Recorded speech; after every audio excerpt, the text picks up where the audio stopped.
Afternoon, everyone, and welcome to the second day of the week-long 4th Bangladesh Economics Summit 2022, organized by Economics Study Center ESC of the University of Dhaka. I'm Farha Tasneem. And I'm Mehzabeen Ahmad. And we are your hosts for today's event. The Bangladesh Economics Summit, BES, is the flagship event of Economics Study Center ESC. BES is a place for economic students to meet and discuss pressing socio-economic issues. The summit also intends to foster academic policy discussions. Today's event, Speakonomics 4.0, is a presentation competition that allows students to critically assess the most pressing socio-economic challenges in our country and utilize economic knowledge to propose policy solutions. The theme for the competition this year is Rising Above Intergenerational Disadvantages, and instead of suggesting broad policies, this time the structure for Speakonomics encourages participants to propose particular solutions that are implementable and sustainable. ESC expects the competition will improve students' capacity to distill answers from difficult situations and improve their presentation skills. Now it's time to introduce the judges for this year's Speakonomics. We are very excited to have them with us. Over to you, Lamisha. First, we would like to introduce Nusrat Jahan, who is the Head of Business Development and Knowledge Management at Brac Institute of Governance and Development, BIGD. She completed her master's degree in Public Administration Development Practice from the School of International and Public Affairs, Columbia University. Next, we have with us Adnan M S Fakir, an economist by profession and documentary filmmaker by passion, who currently is a lecturer of economics at University of Sussex, while also pursuing his PhD in economics at the University of Western Australia. And finally, we have with us Mehzabeen Ahmad, who is currently working as a research consultant at the World Bank. She is also our reputed alumni and has obtained her Bachelor of Social Science degree in economics from the University of Dhaka in 2016. Before we start our presentation segment, we would like to thank our participants from the overwhelming response to Speakonomics. Undergraduate students from different universities across Bangladesh had sent their ideas proposing a viable project or policy solution to the problem of intergenerational poverty. Amongst them, the top 6 teams were selected. The finalist teams are Team Intimidator, Team The Incredibles, Team 𝐒𝐲𝐞𝐬𝐡, Team 𝐒𝐫𝐞𝐬𝐡, Team Nadush Nudush, and Team Zeta. Over to you, Farah. Now let me explain how we are planning to proceed with this segment. At first, we will watch the presentation of the first 3 teams Lamisha just mentioned. Each team will be given a maximum of 10 minutes. The presenting team will be notified by our timekeeper Sudipto Roy once every 5 minutes is elapsed, and then when 1 minute is remaining. Once the teams have presented, we will go to our judges for their remarks, and all 3 teams will get the opportunity to answer the judges' questions as well as those from the audience. Then we will proceed with the next 3 teams in the same way. So without any further ado, let's start with the final segment of Speakonomics 4.0. First up is Team Intimidator, consisting of Mohammad Abu Bakr and Tirtho De from the University of Dhaka and Chaudhuri Nipun Mohiuddin from Bangladesh University of Professionals. Best of luck to Team Intimidators for their presentation.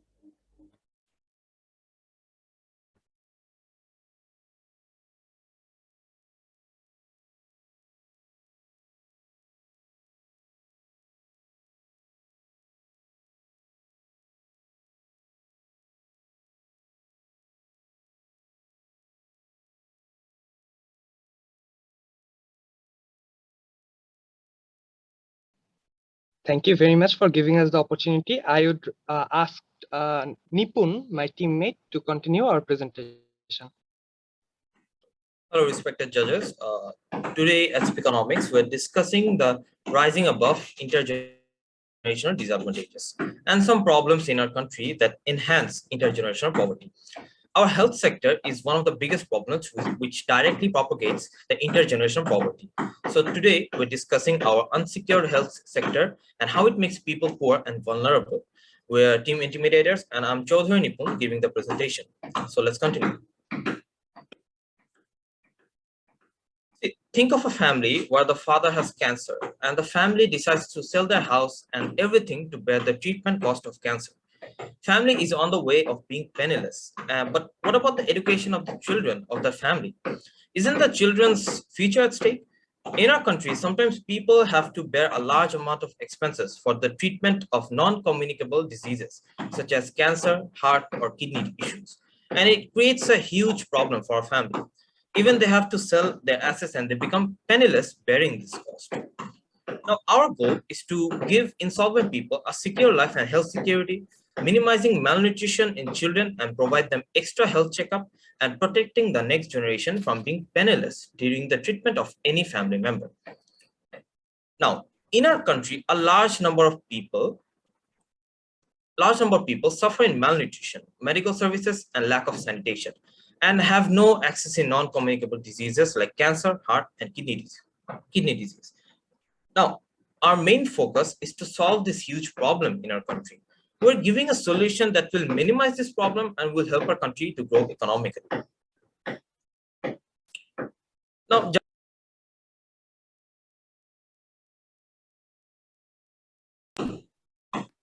I was muted here. Sorry. Judges, health insurance here can be ultimate solution to protect oneself and their next generation. Now, judges, it's nearly impossible for lower income people and medium income people to bear the cost of diseases. If health insurance covers this treatment cost in exchange for a small premium, this will help families to focus on other things, as they don't have to bother about this huge medical expense, and the next generation won't suffer. Now, insurance holders will get some routine facilities like medical checkups, low-cost medicines, etc. from local government hospitals. People who won't take health insurance, they will not get access to these facilities, and the government won't give any security. And at the same time, the government will try to give extra non-financial support, which will encourage them to take this health insurance. When any insurance holder will get affected by any disease that has a costly treatment, the government will be there to bear the high cost and protect the next generation. Now, we're dividing our insurance holders into 3 categories according to their income. Low income group is silver, mid income group is gold, and high income group distribution is a bit dark silver. Now, by taking different amounts of premium from different walks of people, we're trying to keep fair wealth distribution. Moreover, in the silver group, we're just taking a nominal amount, which will not put any pressure on them. For example, monthly 100 taka from a rickshaw puller will not be a burden for him. Now, people, mainly silver group, who will take health insurance will get medical discounts in the local government clinics, nutritious food, and the government may help them to provide proper sanitation, sanitization, etc. Now, the procedure of distributing insurance claims will be different for each model. We'll try to bear almost the whole expense for the silver group, and for gold and the platinum, the government will bear a percentage after crossing a particular limit. Now, according to this measurement, if we assume each family needs 5 lakh for their treatment and will be able to bear the treatment cost of 600 families, but the premium inflow from 10,000 families per year. Please note, this is just a small example based on assumption to clarify the theory. Real scenarios may differ based on the facts. Now, funds for distributing the claims will be raised from premium inflows, donations, and part will come from tax, as is a government project. So there is public funding involved. Now, how do we bring people under this policy? See, time lapse. People will insure themselves only when they will find us beneficiary and trustworthy. So first, we have to provide these promised services to the insured and protect the families from getting insolvent during the tough times of diseases. Thus, with 5 minutes remaining, people will be unaware of the goodness of insurance. Besides, we've been told to provide routine benefits to only those who have insurance. This will motivate low-income people to get insurance. Now, as our target is to cover the medical expenses of low-income groups mainly, thus the percentage of how much people's treatment cost is borne by the government is the measurement of our output. Now, in the short term, our goal is to acquire trustworthiness in people, making them aware. In midterm, our goal is to bring a good number of people under the policy. And finally, to solve this intergenerational problem in the long run. Now, various countries are focusing on health sector to solve the intergenerational problem. The plan for Utah is noticeable. Besides, Medicaid is a pure example of health insurance that we're talking about. Possibly, we have a good number of government medicals in the country. That means a good network. Though there is not much medical equipment and skilled physicians there, which is a challenge, but our premium is very reasonable and not a burden for low-income groups. So they have easy access. On the other hand, we may face tax pressure. Besides, weak governance and corruption is a challenge to implement the policy. That's why we're talking about time lapse here. As a developing country, it is not possible to cover the whole country under this policy. At the beginning, we'll cover some particular small places under the policy. As time runs, the country will develop gradually. And coping with the time and our implementation of policy will expand with phases of time. And then our insurance policy will be implemented in reality. Now, besides, before health insurance, people had to suffer a lot. Now we are endeavoring to prevent this problem, and we're optimistic that we will bring some change in some years. In future, if a family has to face a terrible disease, next generations will not suffer becoming penniless. Thus, a major intergenerational problem will be solved. As there is income inequality in the country, this insurance will upgrade the standard of low-income people. Thus, the government will solve an economic problem as well. Moreover, when our procedure and model will be in stable situation, this will generate some profits, and we will try to scale up this thing in the private sector in the future. Finally, this health security will give people a hope to dream big and focus on their education and career, and that will eventually help them to progress their life. Finally, we want to say a journey of 1,000 miles begins with a single step. Thank you, respected judges. That was all for our presentation.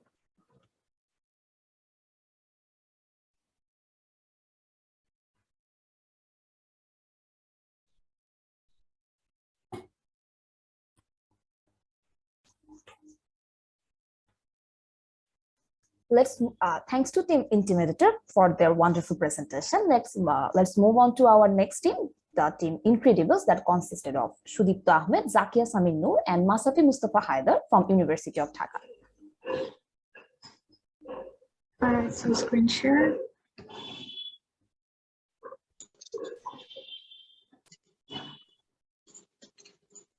Just a second.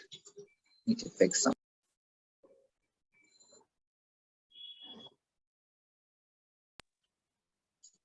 Okay. I suppose if you're ready, I'll begin. 3, 2, 1. Hi, everyone. We are the Incredibles. With me, I have Masafi, Zakia, and I am Sudipto. Our project is about addressing generational poverty through targeted interventions to reduce the childhood education. Well, when schools reopen in 2022, a generation of kids will have been lost forever. Many whose parents were shot deeper into poverty because of the pandemic will no longer be able to afford the time off school for their kids. Desperate parents will have married off many of these young students to secure their immediate future. Many will have never experienced the joys of school, the joys of learning. That has oftentimes meant that they will never come back to school. This generation of kids are not just at risk of chronic poverty, but many, many years later, the kids of these kids are also likely to be trapped in similar cycles of poverty. For them, a lack of support means that they can't move up in the world, which is why we think it's so important to reduce the childhood educational gap, because the future implications are massive. We have a school-going population of around 24 million. This has increased by 18% in just 15 years. Even before COVID, there were pre-existing issues in the system, including a lack of inclusion of the poorest.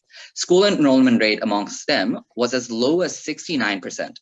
A combination of economic hardships, chronic health problems, rampant early marriage, and a lack of parental awareness means that the push for education has not been as strong as it could be and has further perpetuated this problem.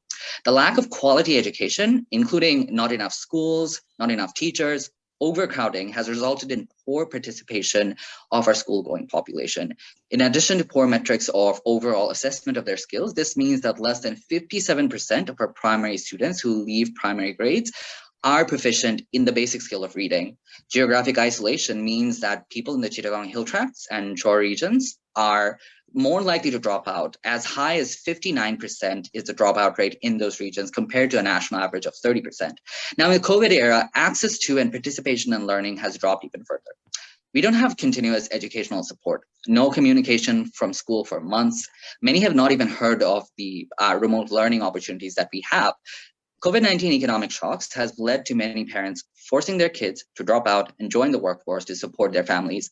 We've had the lowest economic growth since 2009. And besides, we've had 60 continuous weeks of school closure last year, which just means that it's negatively impacted both mental and physical needs of students who are no longer able to rely on those free school meals that were previously provided to them. Add that the social pressures and selection bias, which means fewer girls are going back and more girls are reportedly getting married off at an incredibly young age. Thus, the pandemic has only deepened the educational gap and worsened the far-reaching consequences of generational poverty. I'll leave the floor to Zakia. Thank you, and hello everyone. I'll be talking about how we can tackle this issue. Our proposed solution is to have an integrated, multifaceted approach whereby the government plays the main role of a platforming entity. The three components of our solution are early childhood interventions, selling the importance of education to poor parents, and providing quality education. Now, early childhood interventions will be aimed at children who are disabled, orphaned, or suffer from a mental disability. If a girl meets these criteria, especially in areas of high socioeconomic deprivations, she will be prioritized. Now, we plan on corporate partnerships for the extension of daycare services and co-learning opportunities for working parents. We also plan on scaling up proven government facilities like the expansion of school lunch programs to boost nutrition, as well as successful NGO programs like Brac's initiative to ramp up the informal education and basic literacy skills of kids.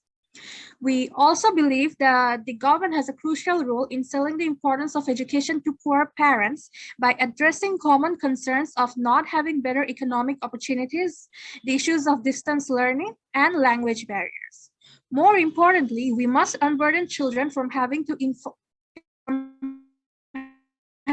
intervene in family income. If necessary, we shall do door-to-door awareness campaigns to onboard these families for open dialogue with the government. The critical role here is that of the public-private partnership, which will not only extend formal and informal learning opportunities, but also help to increase the internet coverage area. Lastly, there is a desperate need right now to improve our education quality. It is imperative that the government increase the budget on education, which is the second lowest in Southeast Asia. We also need to innovate our education system, shifting the focus from grades to an impact-based learning model where the focus is on creativity and it evaluates how well the children have grasped 5 minutes the left. basics. We must also appreciate the value addition of teachers and their crucial role in shaping our future. By this, we mean they should be paid more, be trained better, and have the necessities to facilitate online learning wherever possible. This calls for connecting youth volunteers with NGO programs like Teach for Bangladesh to reduce teacher shortages. It also calls for sponsorship collaboration through youth platforms like Alter Youth, whereby willing donors can directly donate to these children. Of course, the rising edutech startup industry here like 10-Minute School and 𝐒𝐲𝐞𝐚𝐤𝐿 too can be platformed in a way to reach these children while creating a talent pipeline for them. Each aspect of our proposed solution has a proven track record. It is just a matter of scaling collaboration amongst all the stakeholders, corporations, NGOs, startups, volunteers, teachers, kids, and their families in one platform with the government at the center for effective implementation of our proposed strategies. Now I will leave the floor to Sudipto again. What is a reasonable time frame for our policy? We think 5 years. Why? Our economy is already showing early signs of recovery from the pandemic, and there's a window of opportunity to scale up our investment in education. We believe that it's possible to not just resume our massively successful free school lunch meal programs, but to invest in other initiatives by leveraging that very economic growth and there's scope for improvement still. A lot of the NGOs, edu startups, and corporate programs already exist to varying degrees. We just need to include them as partners in our national policy and to form a coherent policy that is based on implementing an integrated structure that includes all these different partners where knowledge sharing can happen. We think we can also enable this by active use of data and learning through our failures. We think pilot projects need to be under collaboration of the Ministry of Primary and Mass Education, as well as entities such as the World Bank, UNESCO, and UNICEF, from where we collected most of our data. We think it's possible, therefore, to consult them for technical advice to achieve these ends. How do we measure success then? There are 3 metrics by which we'll be measuring that. The first being basic literacy skills. We think a 10% increase in overall proficiency in basic reading and writing skills in both Bangla and English, as well as maths, is what we aim for. We think our pre-primary and primary education system should be oriented to assess how skilled students are in those areas, as opposed to just ensuring they pass subjects without really testing for how they're internalizing these lessons and implementing them in their day-to-day lives. We think the second metric is in terms of attendance. We want to nudge participants through the resumption of school meal programs, school supplies, and the sponsorship programs that we spoke about previously, in conjunction with scholarship programs as well. We think that it's important that the kids attend regularly in terms of being able to get the lessons that they most need. Number 3 is in terms of improved perception of education itself. We'll be surveying our participants at regular intervals, trying to, I guess, recreate the strategies that have worked so far in persuading their kids to remain in school and rethinking the ones that have not been. We think this constant learning is incredibly important in being able to scale up our projects. Speaking of which, why do we think these programs are scalable? Broadly speaking, the incentives of all of our stakeholders are aligned. The government, for its part, wishes to meet the targets of the Sustainable Development Goal of quality education, as well as its own vision of development. There's a large private and international effort dedicated to help achieve these goals as well. The government also has set up an ICT program under the Ministry of Posts, Telecommunications, and Information Technology, dedicated to help work as an incubator for all of these different startups with their bold ideas to run pilot projects. You have A 1 lot minute of left. that have a proven track record of success in collaboration with different international entities can also help achieve success for the lesser well-known NGOs that are oftentimes implementing inefficient strategies to achieve their goals. We think that collaboration and knowledge sharing is important. In terms of corporations, a lack of acute skilled workers affects everyone, and that, I think, needs to start when you're in pre-primary and primary education. We think, therefore, daycare services and providing extension services of co-learning opportunities for their own workers is to their own benefit. Why do we think all of this is important? It's a very unique time in our history. Bangladesh is on the precipice of a population gradient whereby we are either poised to actually propel ourselves economically or still stay stuck in the same positions of poverty that we are. We think for generation of kids, this is incredibly important, which is why we think you should vote for our team. Thank you. Thanks to Team Incredible for their incredible performance. No pun intended, obviously. So next up we have our third team, that is Team 𝐒𝐤𝐞𝐬. The team members are Ishraq Wasif Udoy, Abrar Zahin bin Saif, and Mohammad 𝐒𝐫𝐞𝐬𝐿. Now Team 𝐒𝐤𝐞𝐬 will present their policy idea. Best of luck to Team 𝐒𝐤𝐞𝐬. Let's start.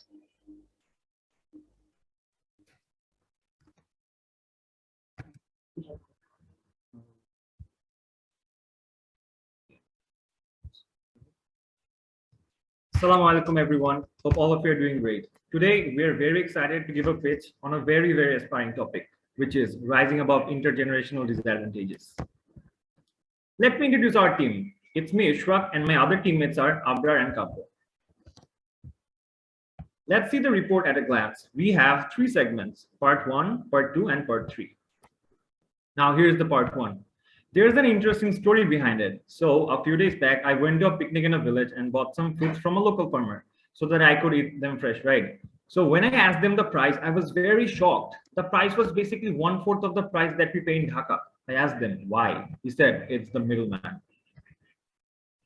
The problem is middleman rent seeking. The farmers are not getting the minimum share of their selling price for their crops. It's because of the hunger of middlemen like the distributors, wholesalers, commission agents, etc.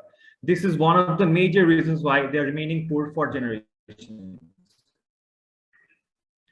If we put this in numbers, we can see how devastating the situation is. Farmers, who are the reason we get food on our plate, get less than 40% of the retail price, whereas middlemen get more than 43% of it. This is truly disappointing. Multiple channels of middlemen cause some consequences that keep the poverty cycle running. After intensive research, we found 6 stages. The first stage is lack of capital. Since they have no financial base, they have no capital. As a result, the return on investment, which is ROI, is 0. Since there is no cash flow, they can't fulfill their most basic needs. Now, stage 4, education is luxury for the poor. We all know it, right? Lack of education breaks the positive mindset to bring a change for the future. Lastly, lack of agrotech and emerging social media knowledge work as a lubricant to this evil cycle. In the past, there were various steps taken by the government and multiple organizations like Brac, ASHA, 𝐓𝐢𝐬𝐽, etc. They were successful to some extent, but they were not fully successful because they have focused on educating farmers. Empowering farmers was not the primary focus. Since we actually want to make a change, so apart from our main detailed solution, we have proposed 2 special policies that the government can take. Now, moving on to the policy 1, in 2020, more than 3,200 people had invested almost 35 billion taka of black money in real estate. It hugely benefited this industry. Agriculture industry having the largest human resource, we propose to bring a policy of giving special opportunity to white and black money in this agro industry. Now, moving on to the policy 2, our proposal is that there will be one central storage facility owned by the government in every major region. All the crops must go in there. There will be bidding for the middleman. Highest offerings will get the crops. It will create a healthy competition among middlemen and thus ensure the highest price for the farmers. Now let's move to our main solution. We are introducing a multi-dimensional cooperative society. What is a cooperative society? It is a jointly owned enterprise by the farmers to sell their products collectively. We are integrating IoT, as also known as the Internet of Things, to this society. We believe it will fight over the intergenerational poverty of the farmers. The best part is our solution does not work on destroying the middleman. Rather, it focuses on impactful dimensions which work on empowering the farmers as a whole. With the help of our dynamic cooperative society, we will be able to unite the farmers. The unity will enable farmers to forecast the market to avoid failures.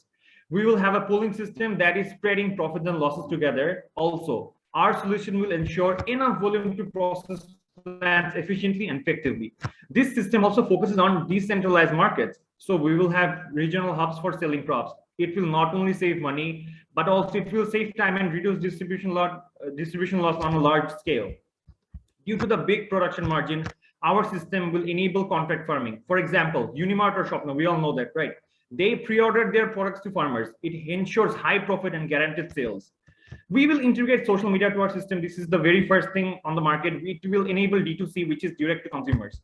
Now, if we combine all of these impacts, our multi-dimensional cooperative society will not only ensure better capture on return, but also establish better control and more power in the market. Now I'd like to invite Albert to present his speech. Thank you.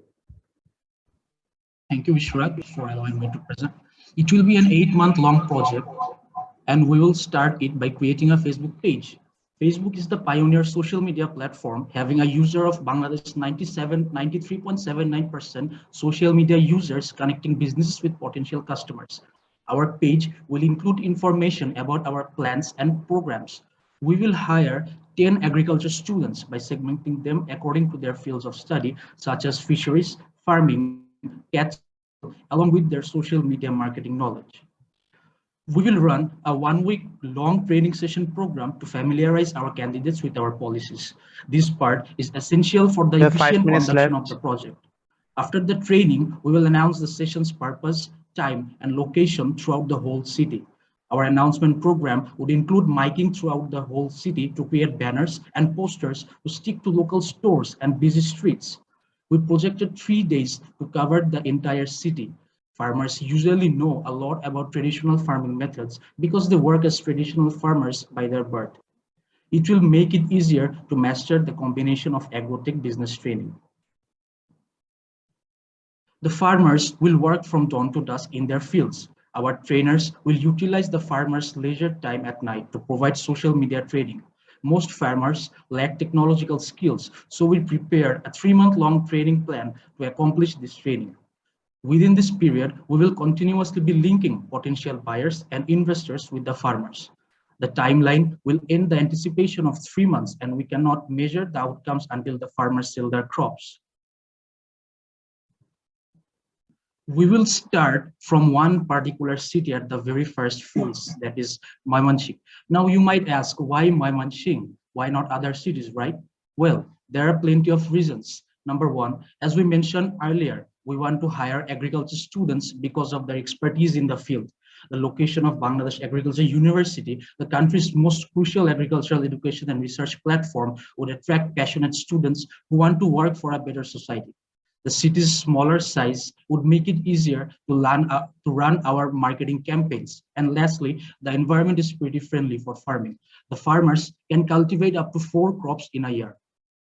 The team calculated the financial components for 8 months, which is the duration of our entire project period. We estimate that our project will cost around 2.06 million Bangladeshi taka in its initial phase. The team will measure the outcome by comparing factors like farmers' profitability ratio, their return on invested capital, the rate of trained farmers, their social media knowledge, and interaction capability with the buyers. If the farmers face a profitable outcome, they would suggest their friends and neighbors of other professions to join. This result will attract other working class people to shift into farming. And this shift will not only result in more production, but also will reduce unemployment. Many families would get an opportunity to make their livelihood, thus diminishing this poverty forever. As you can see, we are starting this project focusing on only one city. In the future, we plan to expand one training hub in each divisional town of our country. Farmers living in the districts under each divisional village will join the session and improve their skills. Delivering products to the right customer at the right time can help farmers to maximize their profits. A change in the traditional product selling methods would enhance a higher living standard. And this would not only increase their profit margin and wealth, but also this advantage will transfer to their next generation. Technological skills are critical to coping with the ever-changing automated world. The next generation can also be skilled and continue to age like this. Agriculture created 48.4% of the entire population's employment. So middleman impact minimization, familiarizing the farmers and their hires with technology is crucial for increasing profit for farmers, which would eventually lead the declination of intergenerational poverty. Thank you for your time. We would love to hear questions from you. Thanks to Team Kachi Crew. And with this presentation, we are done with our first 3 teams of today's segment. Thanks to all 3 teams for their outstanding presentation. And now we would like to hear what our judges have to say about all these teams and their presentation. First, we would like to ask Nusrat Jahan ma'am about what are remarks about these 3 teams. Over to you, ma'am. Thank you. I mean, all the presentations, the ideas are great, I thought. First of all, I mean, I'm a communications person, so I would like to first give my comments about the presentation styles. The first 2 presentations were very heavy with texts, and there were lots of moving elements. So these things, when there are too much text on a slide, it actually makes it difficult to follow. So the presentation should be done in a way that people can listen to what you're trying to say, and also there will be like very specific figures or text that people can just look at and understand, can relate to your voice. So what happened to me when I was trying to follow some of the texts, as well as I'm trying to listen to what other people had to say, sometimes I was losing track of what's going on. So this is my general comment about presentations, like the slides generally. The third one was relatively better, the one on the middleman aspect of the intergenerational poverty. But there is always a room for improvement. And also in terms of style, I know 10 minutes is like a very short amount of time, small amount of time. But if you think about prioritizing what you really want to, the message that you really, really want to get across, it may be just one single message. Then, hone it down on that particular message, the one that you believe the most efficient message.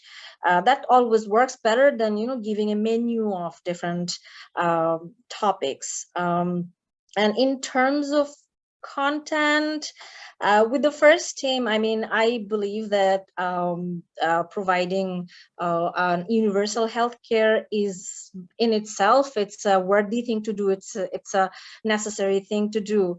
But I mean, both actually all three issues, we know the need for many of them, but also, I mean, how to implement, that's what the main question is. So to the first team, I had a question. So can I also ask a few questions? Yes, sure, ma'am. Yes, ma'am. Yeah, so to the first team, my question is, I mean, do you have any example of this, any kind of success story in other developing countries of like universal healthcare and how it is really improving the health outcomes of people? And that would be really great.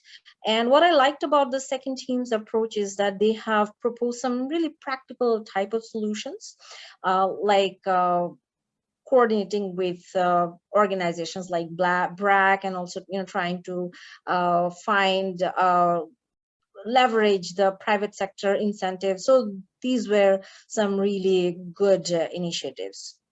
The third one, it's an interesting idea. But we also must remember that actually middlemen play a very, very important role in places where farms are very small in size and communication systems, road communication systems are not great. There are lots of interventions on the road by law making and, you know, political party type of situations.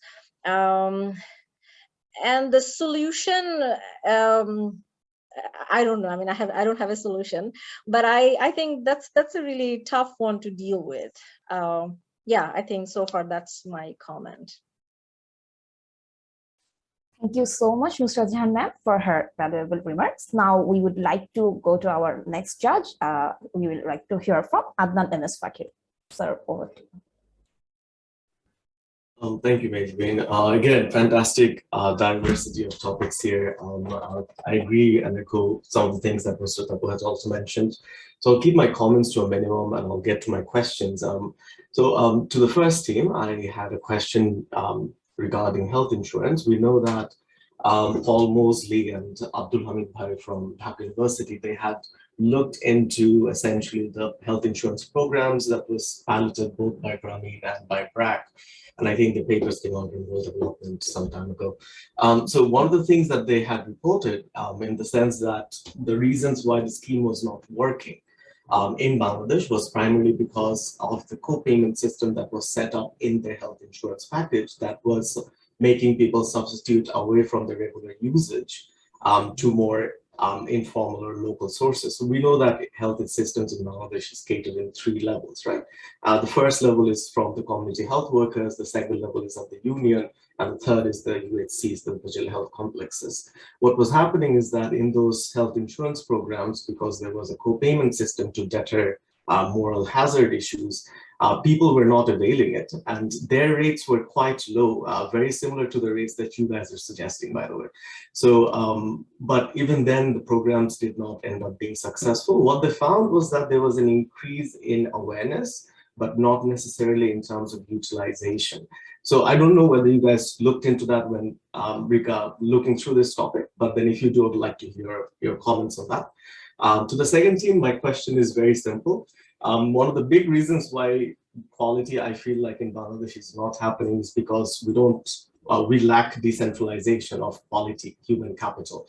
Most of our human capital that we have are usually centralized. So what you propose is brilliant in terms of it's a nudge towards decentralization to rural areas where we need more quality, at least in terms of education. But what's the incentive? Why will people do that? Like the health system faces the same problem, right? Like we need good doctors in Upazila health complexes in other areas, but there is no incentive for people to migrate to those areas.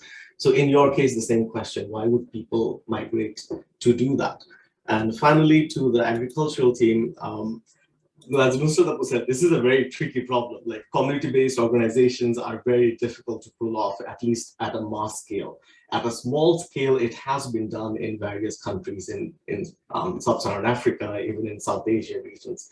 But like the main problem with community-based organization is once again the ownership scheme, like the property rights of the basic property rights that 𝐏𝐫𝐞𝐬𝐴 came up with in terms of one of the axioms in economics, as we know. But the community-based organization tries to break that apart and still formalize that market, integrate it. So that's a big barrier to overcome in a capitalistic system, at least.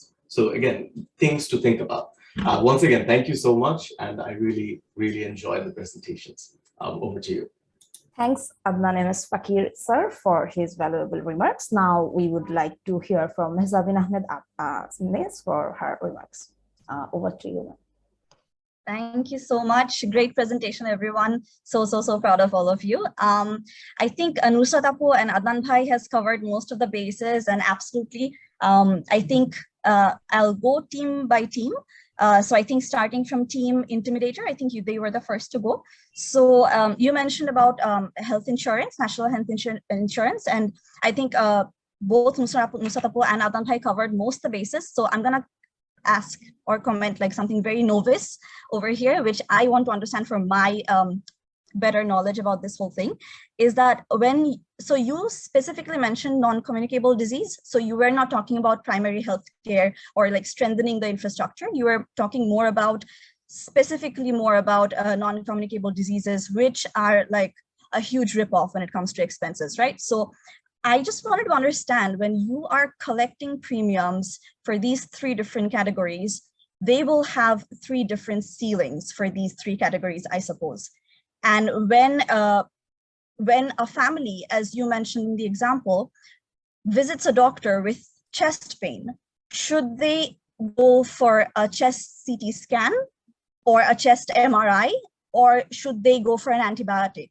What does the health insurance, how does the program cover or guide them through it? Because you have so many ways to spend that premium or that health insurance coverage that you have. How are you being guided? What kind of treatment are you getting? So that's something I just wanted to understand, that how the health program lays out for these 3 different groups that you're come up with. So that's one question that I had for Team Intimidator. I think then was Team Incredibles. I think what you focused on more was kind of bringing all the different entities under one umbrella, the National Education Policy. So I think that's a very good idea, because all these, as you mentioned, the policies already exist, all the frameworks already laid out, but it's all about joining them together and bringing them under one umbrella. So that's, I think, a very good idea. What I would have really appreciated was, though, a framework or like a graphical representation of how you're linking these different agencies together. You know, where is government coming in? How much is government covering? Where does, the private institutions come in? Where are tech startups coming in? And like, where are you linking the new graduates to, probable employers and things like that? So how's the whole chain coming across, and where these different entities are coming in from, I think would have been a fantastic graphical representation of what you're looking for. Because as Nusrat mentioned, it was so much text heavy. It would have been great if we had like a graphical representation of how the whole thing came together. And last was Team Kachchi Crew. Again, as Apu and Bhaiya both mentioned, very tricky concept. I am not sure how, and Nusrat correctly mentioned, the middleman actually, with all the difficulties and challenges that come with this party, they also cover so much that we don't really talk about. So I was wondering how the agri-tech scenario in Bangladesh is also on the rise. They're looking to kind of take over this challenge and kind of give a better alternative to the middlemen. So how does your policy idea fare against the edutech scene that's evolving in Bangladesh right now? So that's the other thing. But again, very, very well done. Thank you so much. This was so much fun. Thanks to Mehzabeen ma'am for her remarks. So now we would give the floor to the 3 teams to briefly address the comments. All the teams will get only 1 minute to explain their stance. So first we will go to Team Intimidators. Team Intimidators, would you like to explain yourself in 1 minute about the questions? Thank you so much, judges. Glad to be here.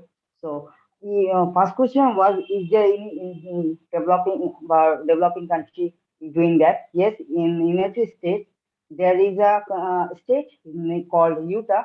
They are suffering from intergenerational poverty, and their lacking behind a very lot. So they are trying to do that, like sometimes types of health insurance, and they are doing so good so far, and they are what I would say they are trying to implementing this health insurance, and I think then that was the question from. I think they are doing that, so that is, and after that, two question was second question was, yeah, what I would say. Oh, from the judges, they say that we can do or not, like poor economics or lower income people, what will do what they will do. So I would say I will try to expense bear all the expense from them, and in the middle income people will try to take, if they cross more than 1 lakh or 2 lakh, then we will try to provide them bear their expense, and that's it. That was all my answer. Okay, I want to add a more. First of all, the question was, what are the examples of underdeveloped country or developing countries which are running the health insurance? Actually, UTA, it is a state of United States. We know United States is a developing country, but UTA is telling in their research paper that health is the major reasons, or 4 reasons which are the actually liable for the under intergenerational poverty.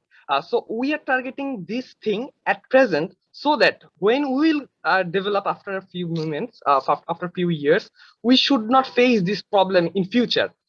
So is it implementable? Is it realistic or not? So we are telling that if we target the whole country at first, at the beginning, it will be very tough, of course. But we are telling that at first we will target some particular spaces, particular territories. As a result, when we will take particular areas, we'll try to take only those targeted areas, so that Sorry for the interrupting, but you have a time constraint, so please try to be brief. okay, thank you. So actually, I hope that judges are understood that how we will complete this. We are telling about the time lapse. Our country is developing, right? So with the phases of this development, we will expand our thing with a large scale, not at the beginning, right? Thank you. Thank you so much. Now we will go to Team the Incredibles for their explanation or answering to the questions. Hi, I'll try to go through each individual question. So with regards to the central message of our own presentation, I think it's in terms of what is the integrated approach we have to tackling the childhood educational gap that we have. It's in terms of the quality. We did try to, I think, get the point across. I do agree that it's a bit wordy and a little bit heavy on the eyes.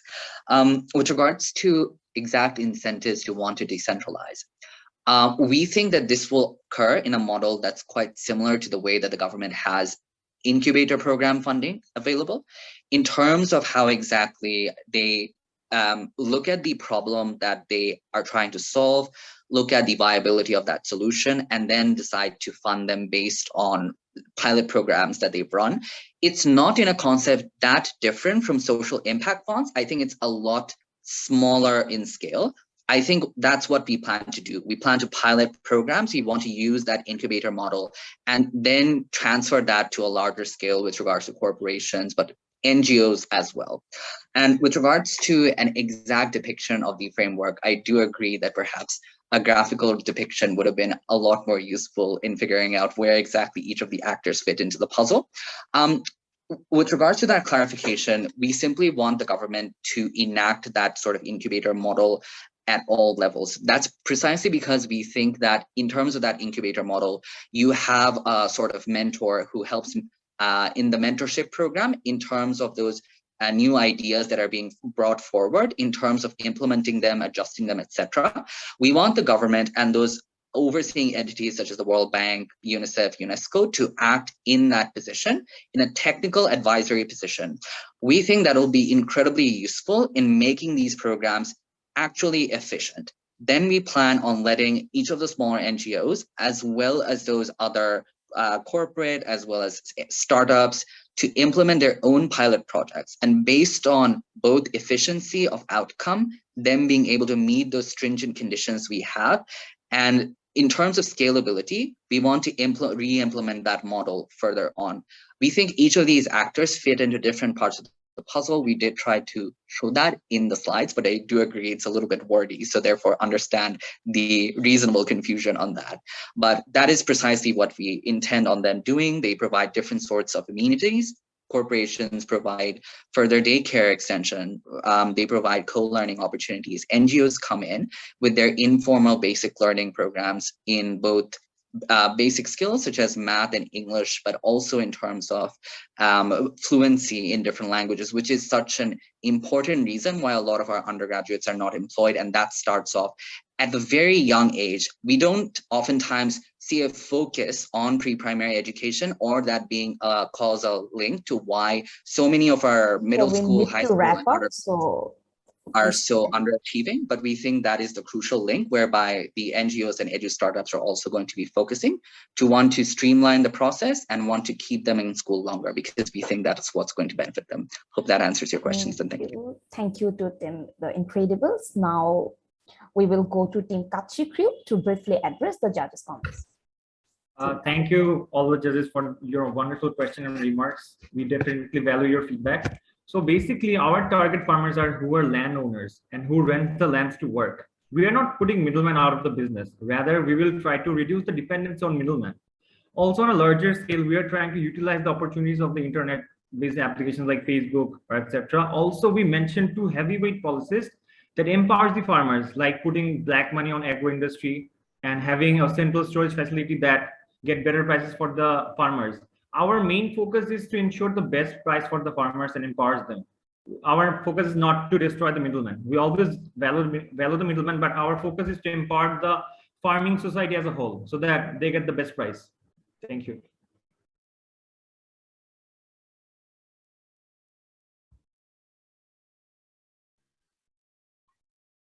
And with that, I think we are done with the question and answer session. This is now it's time for the other 3 teams to present their ideas. And I will start with Team 𝐒𝐫𝐞𝐬, and then Team 𝐵𝐷𝐻𝐵, and finally Team 𝐬𝐳. The same format as before will be followed. And now I'd like to call Team 𝐒𝐫𝐞𝐬 from University of Dhaka. The team members are Shah Adan Uzzaman, Subha bint Ahsan, and KM Nazib Haidar. All the best. Just wanted to make sure if I'm audible. Yes, you are. Yes, you're audible. Thank you.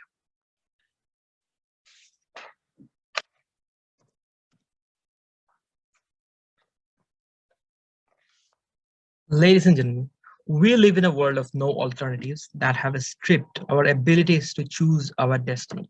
The arbitrary fact of birth lottery exercised its tyranny and coerced many to grow up in households that has less or no access to education, food, and other basic needs for human condition.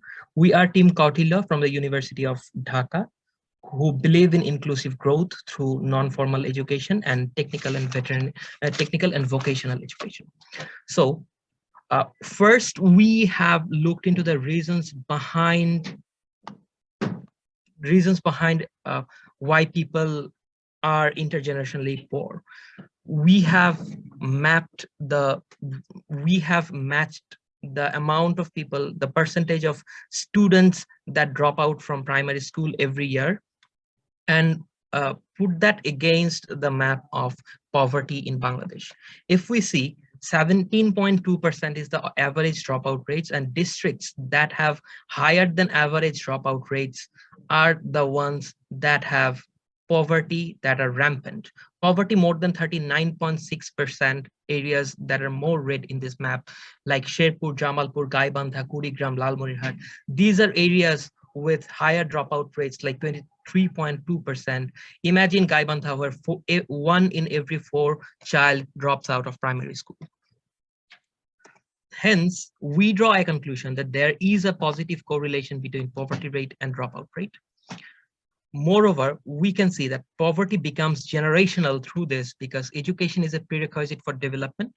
And if we cannot ensure education, we cannot ensure that people are being properly educated. So moving forward, we believe that people who drop out from school can get into some sort of education through non-formal education, which is the non-formal primary education program, or NFPE. But we have flaws within that system as well. That is centered towards the centers of the country. For example, if we look at the map of NFP coverage in 2007, we will see it is centered in areas like Mehzabeen or 𝐏𝐫𝐞𝐬𝐡. But if we look at the map of poverty and dropout rates, Mehzabeen does not require this much attention. What requires attention are areas like Gaibandha, Kurigram, Sherpur, Jamalpur. Those are more peripheral. So the problem within our existing NFP structure is that we are projecting it in a wrong way. Even in 2007's projection, we see it more centered towards districts like Kumilla, where there is considerably less dropout rate. So hence, what do we think the problem is? There is a lack of coordination and disproportionate allocation of resources. And we believe that most NFP programs are run by different NGOs that have a lifespan, for example, 5 years. And after 5 years, the program is closed and there is no consistency, no follow-up mechanism, which makes the model completely unsustainable. If a child has taken NFP education in his life, where are they supposed to end up in? Are they supposed to end up in a high school? But that's not possible because they are extreme poor people who cannot even bear the expenses of primary education. Going forward, there is a difference in syllabus. There is no standardization, and even in NFP programs, there are dropouts. According to UNICEF, 62.9% slum children in Dhaka work more than 8 hours a day. So, what are the reasons why non-formal education is failing? If we see that 54.3% students drop out due to familial factors, according to Brac, and according to other organizations, what we can see is there 34% of students that drop out, they drop out for outdoor work, for payment and household work. Now, the light of hope is that 74% of slum children wish to study again, and we think we need to take them back. So how do we deal with this predicament?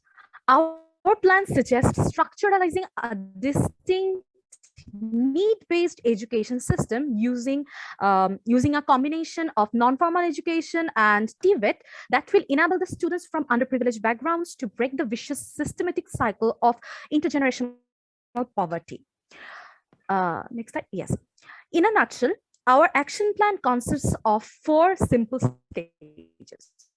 Firstly, the students from a formal primary education program. Secondly, the students graduating from the non-formal primary education schools will be admitted to the fully residential TVET schools, where they will receive education for where they will receive their education from grade 6 to grade 12. Thirdly, after they complete their HSC, they can either get involved in they can either get a diploma or a bachelor's degree, and finally they will become skilled manpower eligible for better employment opportunities that can contribute to the growth of the country while improving their quality of life. Taking the age and the maturity of these students into account, we have decreased the duration of primary education to 3 years, but the TVET schools will have a time span of 7 years, consisting of grade 6 to grade 12, while the duration of the undergrad studies will be 4 years. Diplomas can be attained in 3 years. Now let us walk through these stages, shall we? The first stage is a full free non-formal education program that will be funded and monitored by the government, solving the issues with lack of resource, disproportionate allocation of resources, and lack of coordination among agencies. Under this program, several schools will be established all over the country based on the needs of the target groups. These schools will be located in places near to the workplace of the students. for example, in bazaars or industrial areas. The class schedule will be determined according to the convenience of the students. The students will be provided with learning materials and a monetary incentive on a daily basis for attending classes. A realistic curriculum will be designed for these students that will ensure a smooth transition to secondary schools along with the standardization. Also, the schools will identify and enroll its students by analyzing the locality. And once these students complete their primary education, the school will facilitate their enrollment in the nearest TVET schools. Now, for the second stage, we have TVET schools that will be funded and monitored by the government, and these schools will have full residential facilities. We are talking about 15 schools all around the country, in major districts, in divisional cities.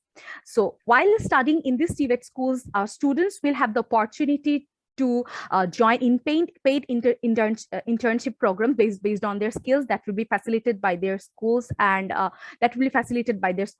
and these schools will follow the current TVET curriculum. To ensure gender equity, these schools will provide stipends for the female graduates, and we are hoping to implement a model similar to Bangladesh Korea Technical Training Center. Now, moving on to the bachelor and diploma stage. So the students who will complete their HSC from TVET schools will be eligible for admission in BSc engineering courses in mainstream institutions. The students who will not continue their education after SSC will be can get admitted into polytechnic institutes for diploma earning a diploma. So these students, there will be opportunities after completing SSC education for employment, but we believe the students will still decide to stick to the education platform just because they will mature enough to understand the perks of having a bachelor or diploma degree. Oh, by the way, by this time the students will have to pay for their education, but the previous stages are free. So now for the final segment, it's the employment segment, and Najib Haider will pick up from here. So if we talk about the employment opportunities, now we send a lot of unskilled labor abroad, then we will be able to sell skilled labors. We have built 100 specialized economic zones throughout the country. And those will require skilled manpower. At the same time, there are existing industries that need people to work. At the same time, this country, we Bangladesh are looking forward to becoming to avoiding the middle income trap and becoming a higher income country. And we need to attract investment, which requires to have skilled manpower within this country. At the same time, we ensure inclusive growth because we make sure that the pie of economy is proportionately distributed within everyone. And then looking at the regulatory authorities, we already have a Bureau of Non-Formal Education, which has limited liability. We will increase their scope.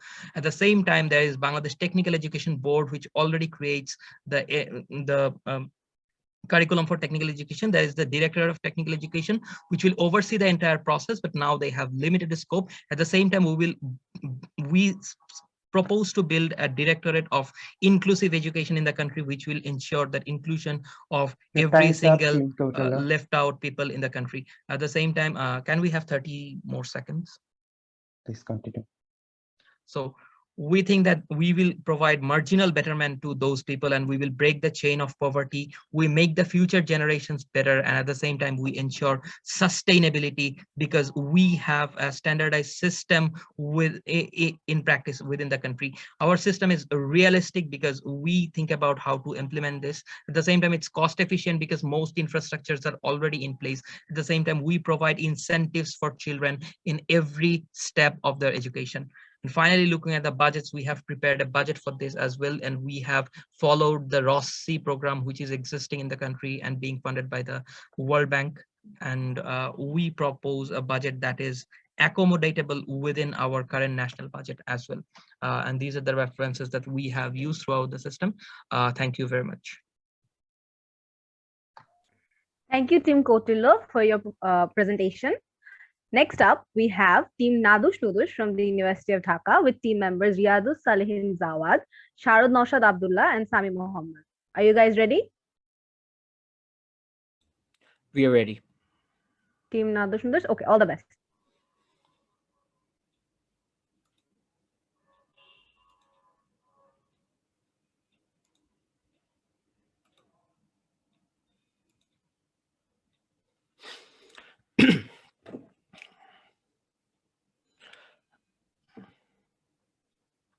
I'll be starting in 3, 2, 1, go. From father to son, our lives, our social and economic conditions have stagnated and regressed through the decades from systemic obstacles. Our goal today is to identify these obstacles and justify their scale of complications that these obstacles pose to generational mobility. Now, in order to understand how these hindrances occur, we are going to need to understand the components of generational mobility itself. How do we move through the ladder of life, so to speak, economically, to progress through in our standards of living, right? We need 3 components that are stable income, proper planning, savings, and investment, right? So these three components are actively hindered by the cause that we have identified today, which is unfinanced healthcare expenses, right? So why healthcare? It is answered by the specific ways the previous 3 components that I mentioned are endangered by unfinanced healthcare expenses in the first place, right? So we have determined this by the urgency that healthcare expenses when unfinanced creates, right? Understand that healthcare expenses are inelastic in nature. That means that it is urgent and we cannot but pay for our father's cancer treatment expenses, right? Also understand that what does this create, this unfinanced healthcare expenses. Firstly, it is very the expenditure that it causes are very unpredictable, and this cause for like snowball in great ways, and they deplete the savings of a family, of a household, and out-of-pocket expenses accumulate into an inability to plan properly in order to, in our spendings in the first place, right? And oftentimes after depleting our savings itself, we often go into debt, right? We often go into debt, and in the inflexible nature of these expenses causes us to go further down into poverty, right? Next, now we are talking about how these problems are circular. Poverty causes malnourishment and issues and mental health issues, anxiety and stress related to these treatments and diagnosis, etc. And these diseases and malnourishment causes expenses for diagnostics and treatment. Understand that malnourishment and untreated mental health issues like deteriorate our productivity, and this causes us to potentially endanger our jobs in themselves, and our savings depletion and debt burden causes poverty in the long run, right? So this is circular in nature, therefore we need to address this, right?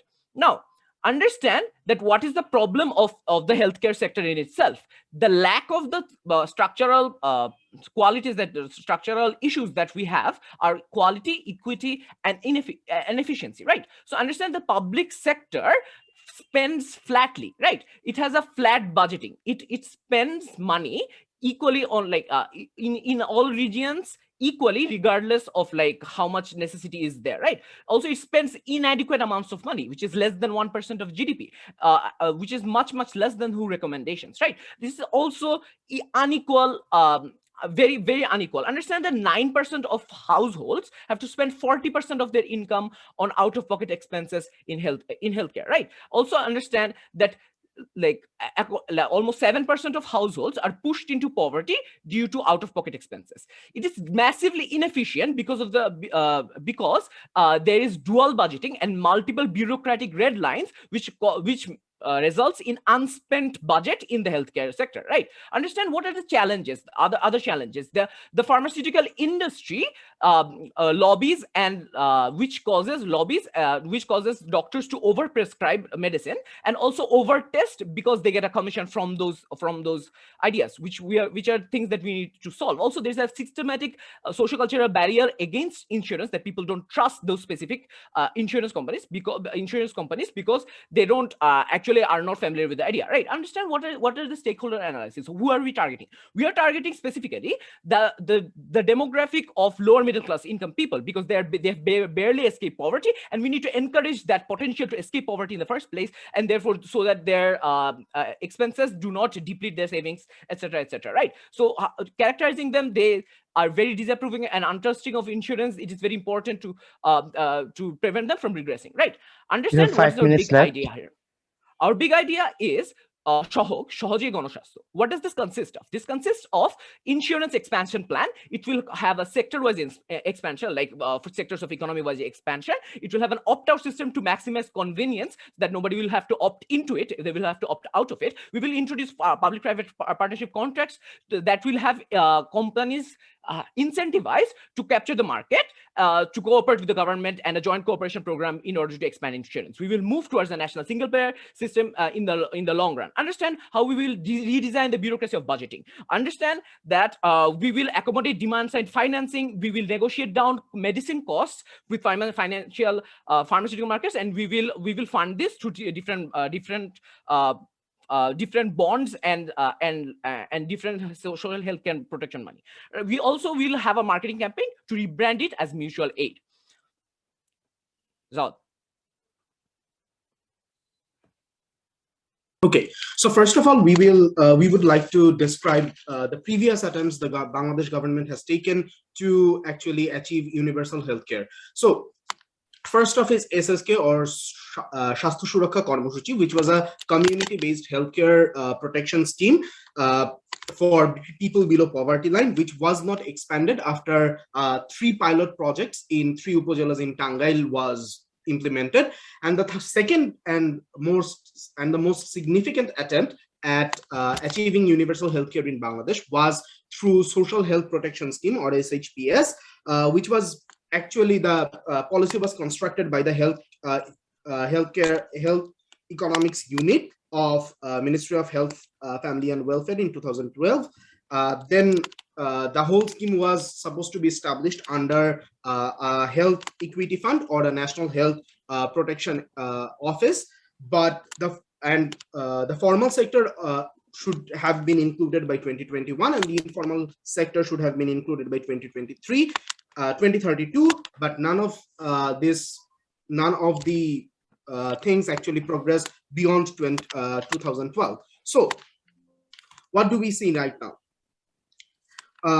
We believe that the way we budget currently, we currently budget our healthcare is actually very inefficient. We actually do double budgeting. That means a development budget and a non-development budget. So the development budget and non-development budget actually makes our budgeting difficult to coordinate, and our budgeting difficult to actually monitor where the expenses are actually going, and it makes the swap or the sector-wide approach for development budget and the medium-term budget financing approach for the non-development budget obsolete. And second of all, we are doing supply-side financing, which does not take any inputs from the grassroots level, which is inflexible, and it does not actually provide any incentives for the employees.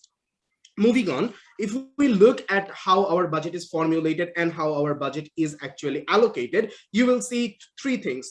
Number 1, minimum input from development budget. Number 2, allocations are not coordinated. And number 3, the budgets, the non-development and development budgets, are basically done by 2 completely separate entities, and therefore they are not regularly monitored, and there are very few audits that actually happens regarding the healthcare budget. So moving on to our budget structure, the government budget will come from the government as it states, and the government budget will actually consist of the government's revenue. And second of all, we will have healthcare bonds, CSR money, and zakat. The second, we have 1 minute left. Budget. The second component of our budget. And thirdly, we will have National Healthcare Protection Office, which will unify our healthcare budget, spend a bunch of it in the through the MOHFW district office to healthcare facilities, and a bunch of it through NHI, or the National Healthcare Health Insurance Authorities, which will actually ensure healthcare for the private citizens who are not participants in the formal economy. Sami.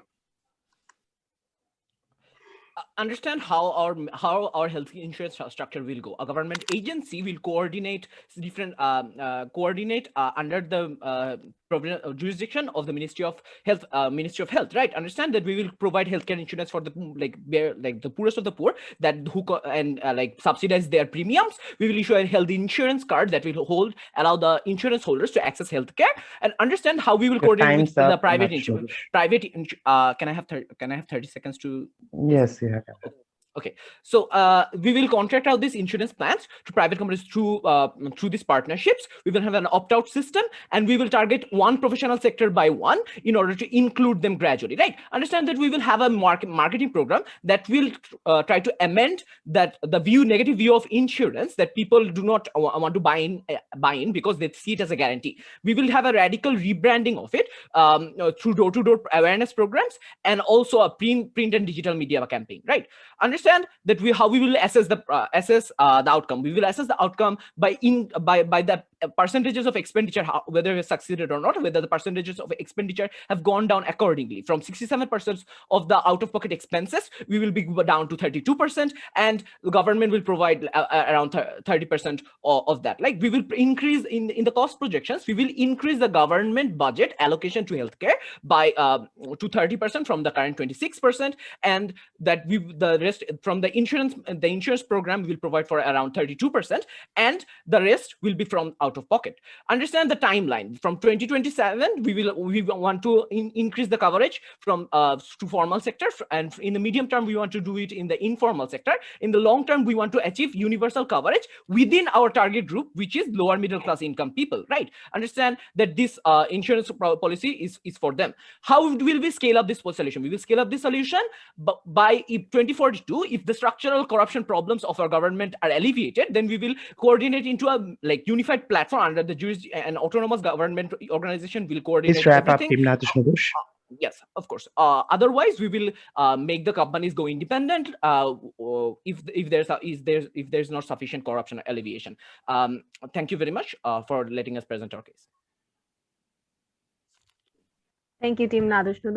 And now it's time for our last and sixth finalist team, Team Zeta, with team members Shafin Sadiq, Rubayat Samad from Bangladesh University of Professionals, BUP, and Moshur Rahman Shams from Khulna University of Engineering and Technology. Is Team Zeta ready? Hi, am I audible? Okay, please continue. Just a second. Can you see my screen? No. Rubayat, can you see my screen? Oh, yes, just a second.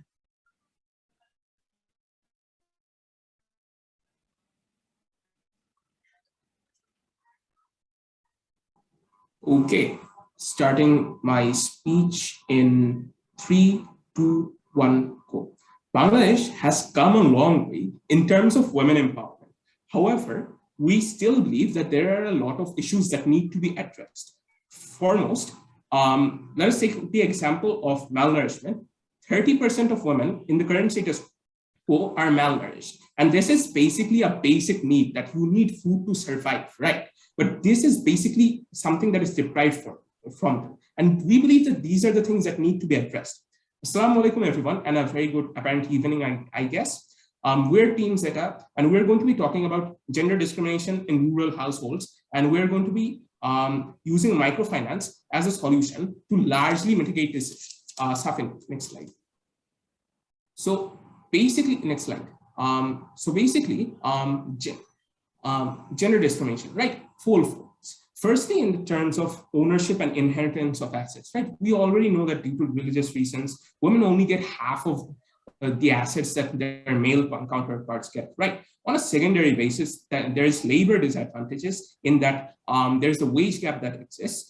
On a third basis, there is a lack of women's liberty in terms of the fact that they're not allowed to go ahead and work in the offices, or even in certain times, they're not even allowed to leave their houses, right? But fourthly, on the basis of women's maternal health, in terms of that women's health are generally neglected. And these are problems that generally compound over the years, right? Next, please. So how is this basically leading to intergenerational poverty, right? Again, four reasons. Firstly is that there is a weakened family structure.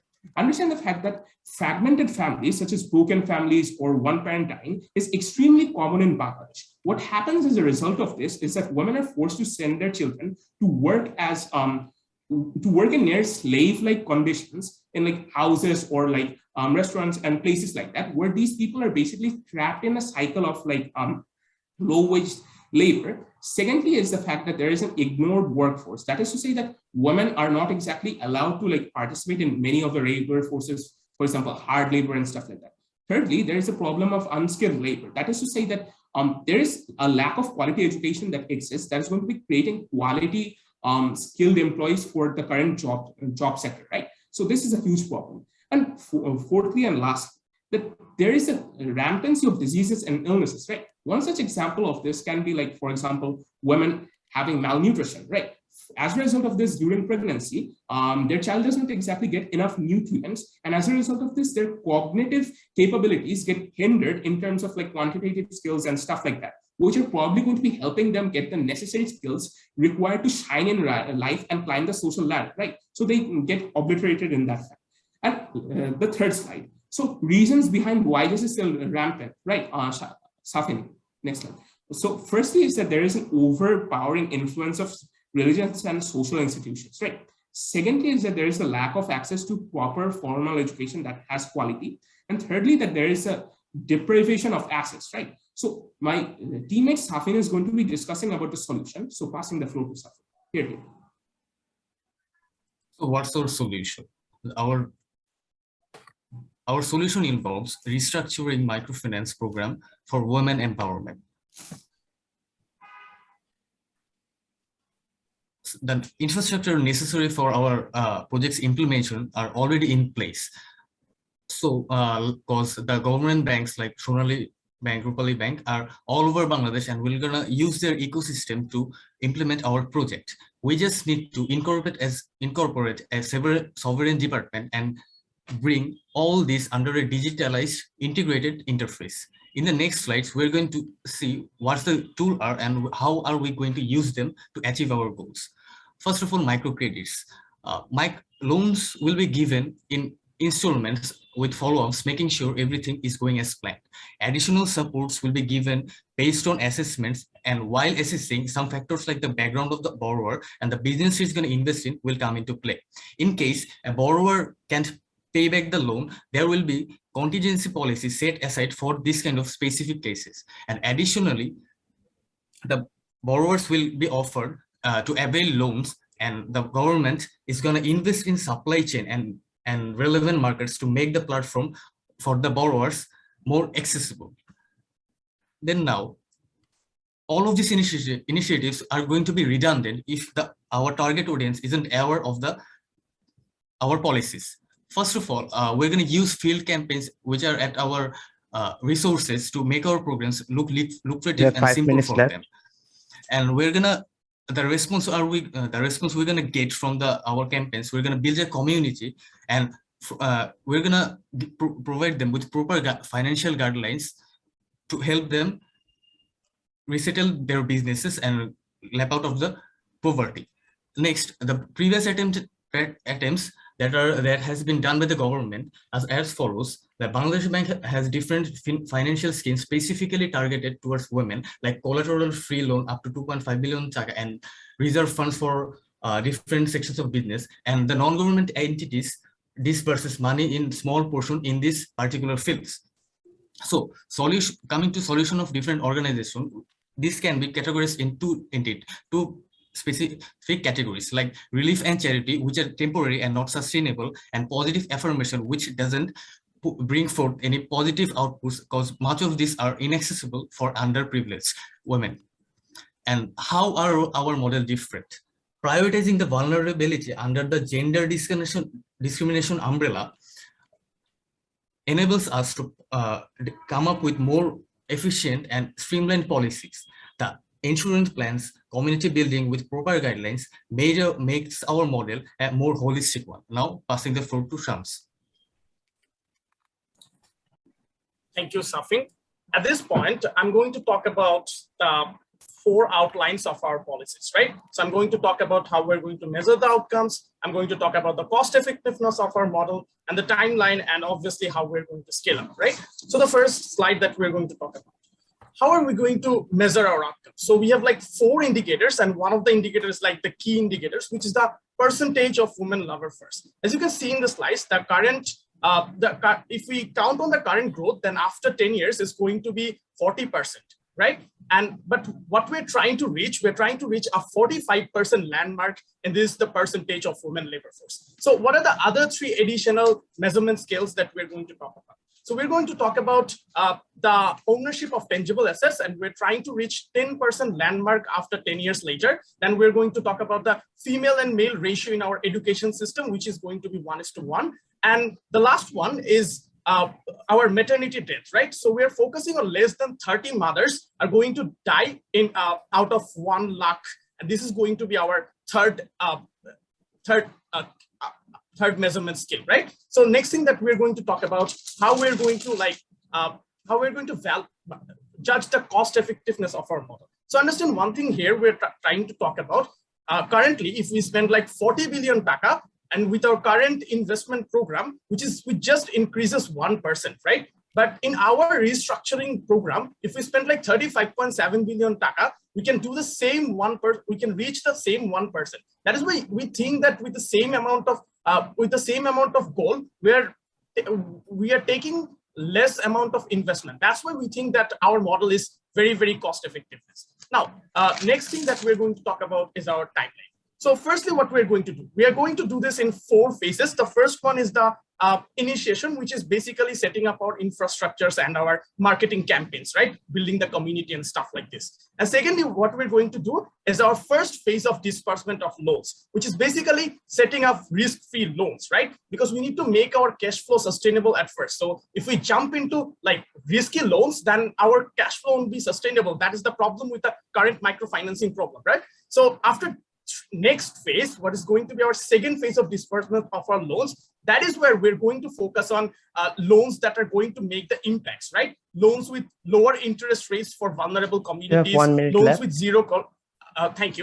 with zero collateral damage and stuff like this. And the next one, we're going to focus on scale up, which is basically increase the numbers and the amount of loans. So how are we going to do this? We're going to do this with 3 things. First, we're going to build a community. We understand that with this banks and interest, there's like so much religious stigma. But if we can build a community, then we can build trust and hope in our society for our program. Secondly, we're going to do what we're going to do for funds, right? So what we're trying to do is like, we're going to use, if we can prove that this concept works and this loan is actually working, what we're going to do, we're going to take funds from other relief and charity programs, right? Because these programs are just giveaway programs, but ours one is investment, and it is one of the sustainable programs. Third thing that we're going to do is just we're going to make sustainable. If we can only make our program sustainable loans, when we'll get the money back from the borrowers, we can, with the interest rates that we're going to get, we can make our funds bigger, right? So that's going to scale up automatically our program.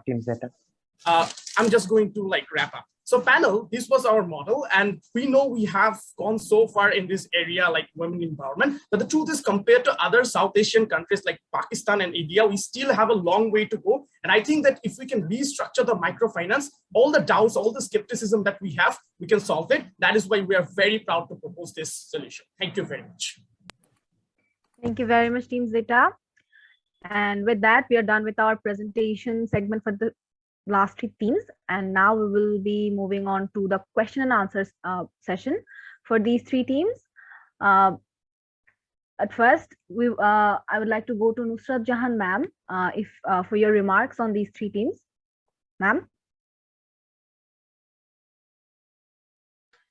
Sure. I think, I mean, there is like loud azan in this place, so maybe if someone else starts, then maybe I'll pick it up later. There will not be noise. Okay, ma'am. Then we'll come back to you in the end. Next, Adnan M S Fakir sir, would you like to start now? Yeah, sure. Again, once again, thank you. Yeah, thank you once again. Quite a diverse range of topics, and some of these are conversations that we should be having. So I'm glad that all of you guys are thinking about these topics. So I'll get to my questions. I'll leave the general feedback for later. So to the first team, my question was, the vocational training is definitely a big thing that's happening throughout the world right now, especially we see that the returns to vocational education has been going up, especially. But at the same time, out of the several projects happening in Bangladesh, I'm aware of the one that's happening in World Bank, and perhaps Mehzabeen can shed more light on that. But I know that one of the problems that World Bank faced was mainly regarding to supply side matching. The dynamics in the labor market, once they do receive the vocational training, what happens is that they don't end up getting that matching when they enter the labor market itself. So that's something I was thinking, what thoughts you have regarding to that. If you do have any, and that would be fantastic. Thank you. To the second team, restructuring the budget is a fantastic approach for health insurance. However, our health industry already has so many problems, right? There are massive vacancies throughout Bangladesh. There are low attendance in a lot of the Upazila health complexes and other health centers. My question is quite simple. Why would we start a new program without improving the capacity and essentially the programs we already have running in the country? So that's I think a bigger motivation question that I would like you guys to address. To the final team, women empowerment, once again, is like a buzzword right now. We all have been hearing this, and that's a massive force that's happening in Bangladesh. In fact, in South Asia, Bangladesh has been leading in terms of female empowerment. And my question is, again, quite simple. A majority of the microcredit and the microfinance programs rolling out in Bangladesh, we know their focus is primarily the female member of the households. So in that case, I couldn't really identify, first of all, I'll talk up from the NGO's perspective, where the exact niche of your problem statement is. Because even though it's given to female households, we know that there are female household members, we know there are many problems. So I was trying to figure out which area are you exactly targeting with that. Also, you mentioned about rolling out from a government scheme. I'm curious as to how you are going to ensure mechanisms in terms of repayment rates, because we know that the reason why microfinance primarily works without collateral is due to the peer pressure system. Are you thinking of something like that from the government perspective as well? That's it from me. Thank you. Thank you, sir. And now we would love to hear from Mehzabeen Ahmad, ma'am. Thank you. Again, a very, very informative and very necessary round of discussions. So thank you to the teams. Most of my questions very nearly shadows Adnan Bhai's, so I don't want to elaborate a lot, but I just want to re-emphasize on them once more. For Team 𝐒𝐫𝐞𝐬𝐿, sorry. I think I like the fact that you emphasize so much on, how you laid out the map and you identified the areas of why the policies that are currently there are not working. So I think that's a fantastic place to start from. However, I do feel that and also I like the fact that you mentioned that, I think you mentioned selective admission into this program, which will kind of help not disincentivize formal education. So that's also another plus. However, one thing the government has been doing pretty well in terms of formal education enrollment, and one thing they did really well in this regard is introducing the nutrition factor within the education, and we know how the two are so deeply correlated, the early childhood development through nutrition and education. So primary education currently has these meal programs, these nutrition programs. I didn't find that factor within yours, the vocational education plan, even though you started from really like ground up. So I think somewhere this factor of how you're taking care of these students that you're enrolling in this program, I think it would be something, it would then become like a really good alternative to the children who cannot access primary education. The other part, Adnan has already mentioned that which part of this plan actually links the potential employer with the graduates coming out of this supply chain. That would also be something that you would want to explore maybe in your plan. So that's it for Team Kautillo. For Team Nadush Nudush, I think you kind of summed up the entire issue that's existing with the health sector. You talked about, how the budget needs to be more structured. You talked about infrastructure improvement. You also pulled health insurance in it. So I feel you kind of try to gloss over everything, which is great because you gave us like a very good idea of what is going on. But you mentioned two policies that are currently in two programs that were started by the government, but you mentioned that these were not scaled up. But we don't know why. So I think it would be great if you could mention the program and why it didn't work out and how you're kind of changing from that and bringing something new into this policy. So that's the one thing that we could have really been benefited from. And for the last Team Zeta, I saw that, so the program is microfinance for entrepreneur women, and what Adnan has already mentioned as well. I think it's you mentioned how banks will factor in and kind of enforce the programs, but the link that should be there between these women entrepreneurs and so for example, Brac has these programs, right? But they also have an entire supply chain laid out where they give these loans, but they also kind of help connect these women to the labor force. So that would be great if you could show us how this linkage is happening through your program, because banks often don't have that kind of access to the employment market. So that would be something useful. And I think the other one was you talked about, but you mentioned a lot about women in labor force through these microfinance entrepreneur programs, but a lot of the women who are already in the labor force come from the RMG, and they don't really classify under this program of yours. So I just wanted to understand, does this program specifically focus on entrepreneur women, or does this also help empower women coming into the labor force through other channels? So that's it from me. Again, thank you so much for this wonderful round of presentations. It was so much fun. Thank you.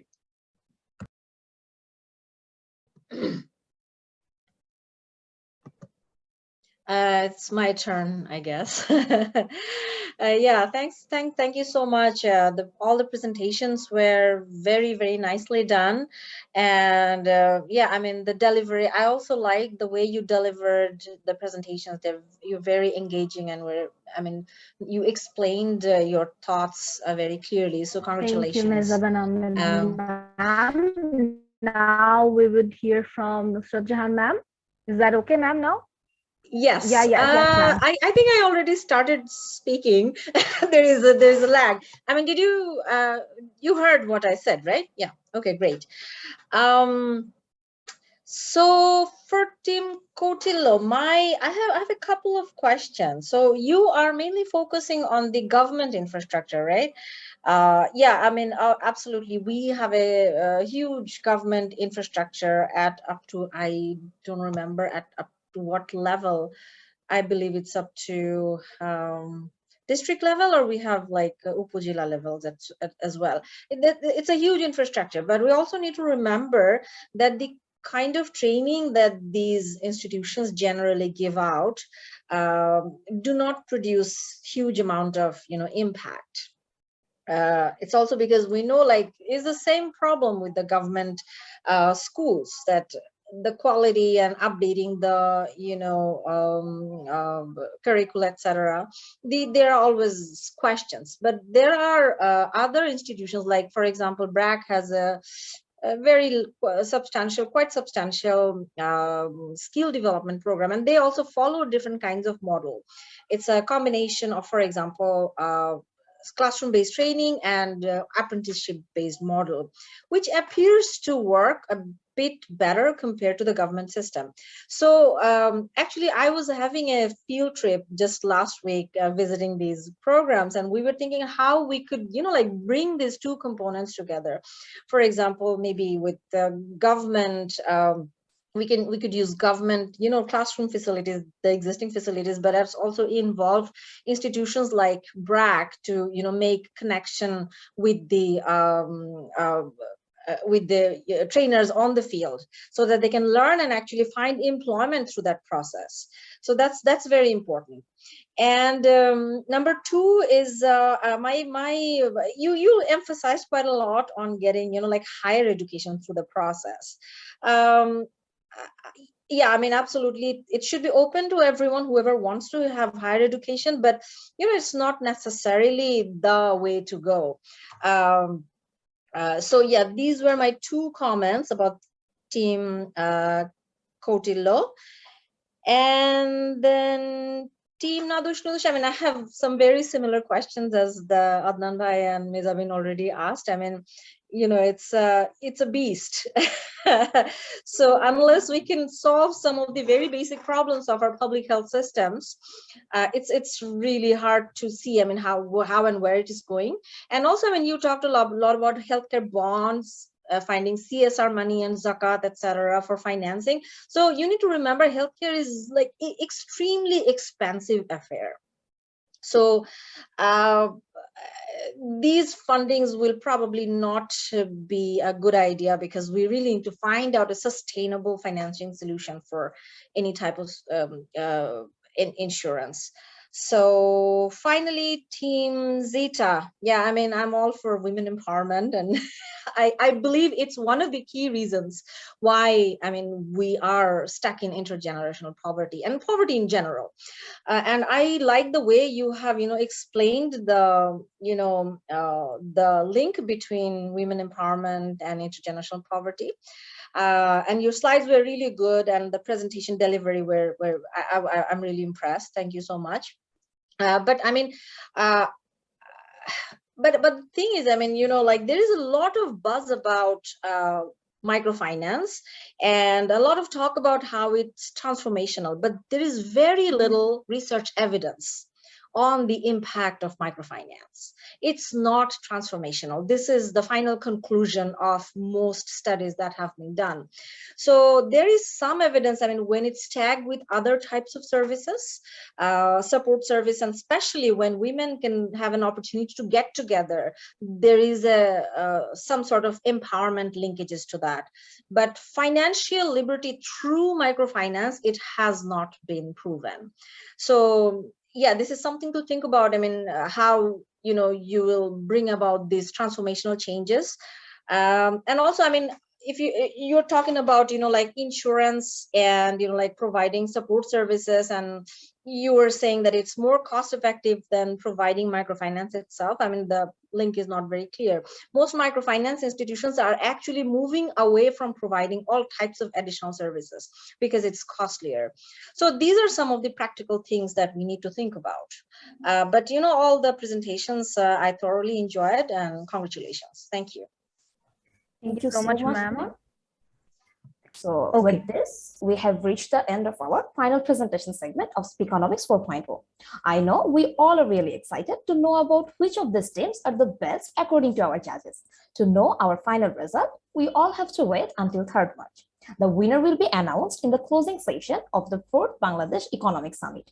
The champions team will be rewarded with a cash prize of 50,000. Lamisha, we have to do the question and answer. Oh, yeah, sorry.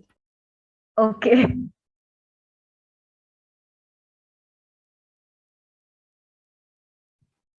Farha, we can't hear you. Okay, so many technical difficulties in one single event. Okay, moving on.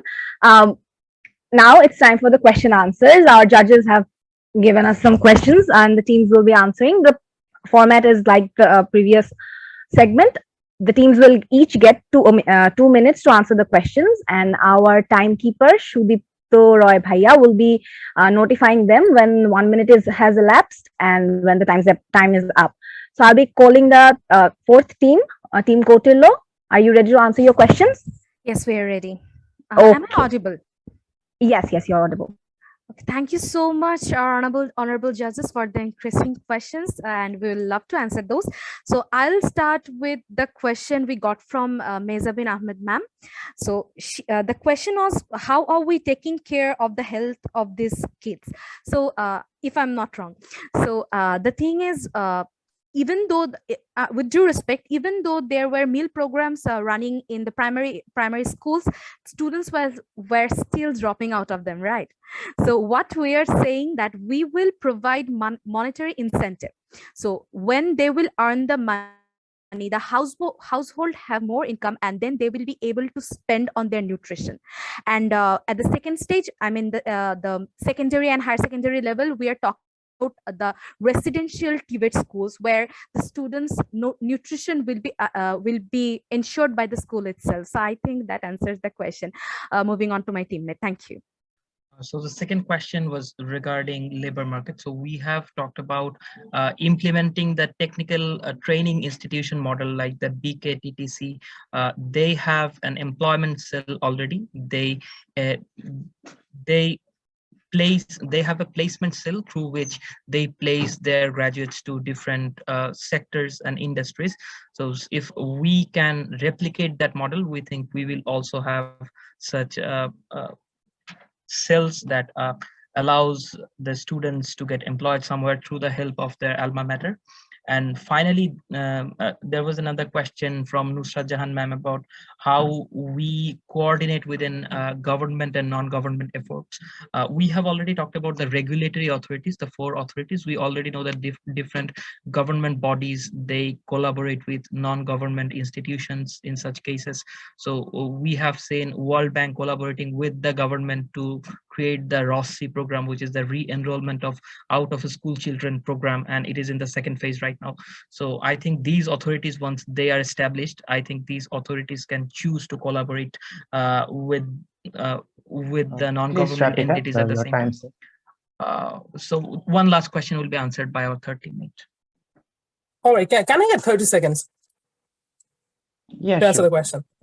Yeah, thank you. So we acknowledge that not everyone, I'm going to answer the question about the higher education program. So we acknowledge that not everyone is going to end up in our bachelor program or in any undergrad program, but recognize that when we are developing a full-fledged education system in this particular area of non-formal education, this is a social reconditioning process as well. This means that in our process, we are going to inspire these kids to look up to certain role models, or that is to say that we're going to inspire them to pursue higher education in future. Secondly, when you are the only person in your entire area who has passed SSC or JSC or HSC, this is a kind of an inspiration, because these are really underprivileged areas full of uneducated people or people who do not have access to education. So this is how we're going to create role models in our system, and this will eventually inspire a lot of individuals. We still acknowledge not everyone going to enroll in undergrad program, but still we want to make sure there is an option for these individuals. Thank you. Thank you, Team Kotillo. Now, Team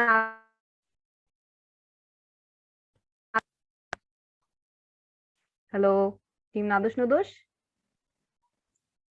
Yeah. Okay. You're here. Okay, so just beginning the answering process in 3, 2, 1. The first question from Adnan Fakir sir focused on the qualitative problems in our healthcare system right now, including massive vacancies, overprescription, etc.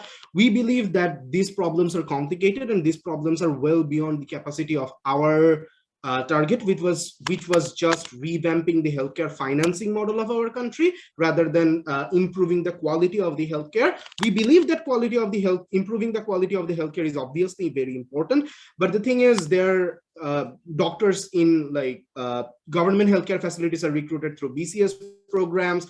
Then there are a lack of nursing training programs, a lack of paramedics and technical lab technician training programs, and there is just not enough time to solve all these problems altogether for us. But we believe that our solutions can help alleviate some problems. The first one is we will provide cash incentives for people, which will at the end of the day help to retain healthcare workers in rural areas or remote areas. And second of all, we will move towards collective negotiation, which will improve the conditions when it comes to overprescribing and overdiagnosis. Answering the question of Mehzabeen Ahmad ma'am, we believe that the programs that have been attempted so far didn't work out because of 2 reasons. The number 1 reason was there is a distinct lack of political will regarding this topic in our country. The Bangladesh government has almost always not prioritized healthcare in their budgets, and at the end of the day, this is why we believe these programs, even though they were really excellent models, were neglected. And second of all, we believe that in terms of SHPS, the government tried to take all the burden in on themselves, and they basically tried to provide healthcare for both formal sector and informal sector, and we are basically delegating out the providing healthcare insurance for the formal sector or the for participants of the formal sector to private companies. Now moving to Sami. Please wrap it up. Your time's up. Yes, I'll try to be brief, and I'll try to answer Nusrat Madam's question about how the financing will actually work. Now, understand that we are going to be sourcing this from in a structure where the government pays for 30% of all the expenditures. The rest of the 30% comes from the premiums of the insurance program that is coordinated by the government but contracted out by private insurers. This will consist of premiums, co-payments, and deductibles from members of the formal economy sector-wise sector, as they're included into this insurance scheme.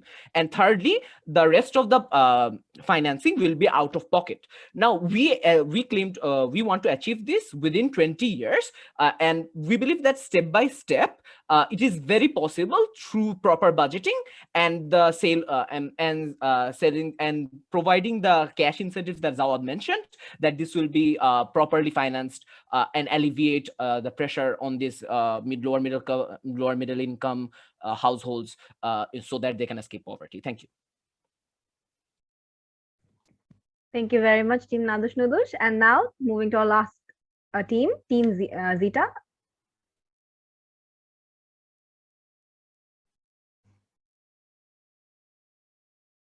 Team Zeta, are you ready to answer your questions now?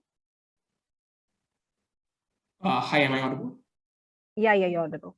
Please go on. All the best. Okay. Just can I just have 3 to 5 seconds? Just 1 second.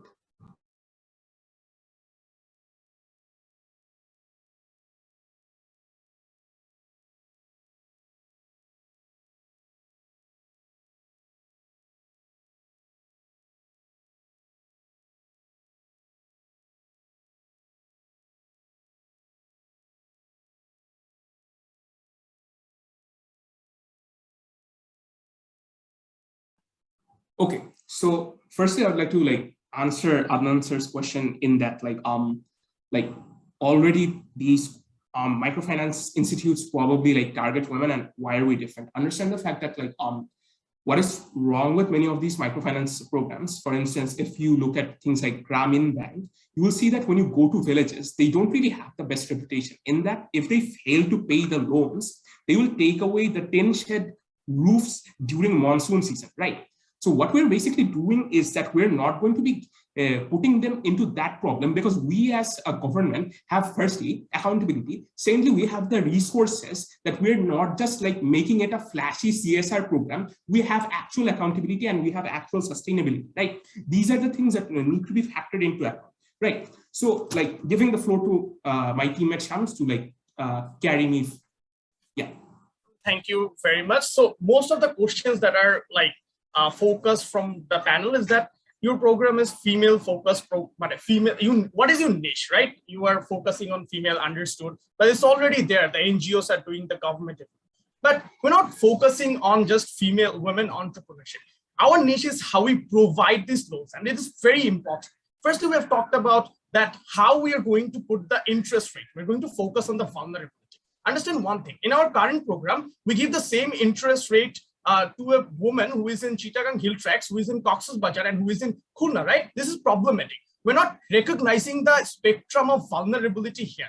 And that's where we're doing differently. We're focusing on, okay, if someone is vulnerable, someone is minority, we're going to put lower interest because she will have less infrastructural benefit, or probably her supply chain ecosystem will be much more complicated, and she just won't get the access of market like the other women's, right? So this our basic main importance. Secondly, we also don't want to give away. Please wrap it up quickly. Okay, just okay, just like 20 seconds. We won't just give away money, right? What we're going to do, we're going to installment, like we're going to follow up. We're not going to give you like 1 lakh taka. What we're doing, we're going to give you 50 lakh and then start like assessment and all sorts of things. And lastly, what we're trying to do, insurance program and all other things, which is a very holistic program that current NGOs and current government program is not actually providing, right? So this is where we're different. Thank you for panel. We understand there was like a bit of shortage of time, but we tried our best to like explain what's the difference between the current plan program and our niche. Thank you very much. Thank you, Team Zeta. Lamisha, over to you.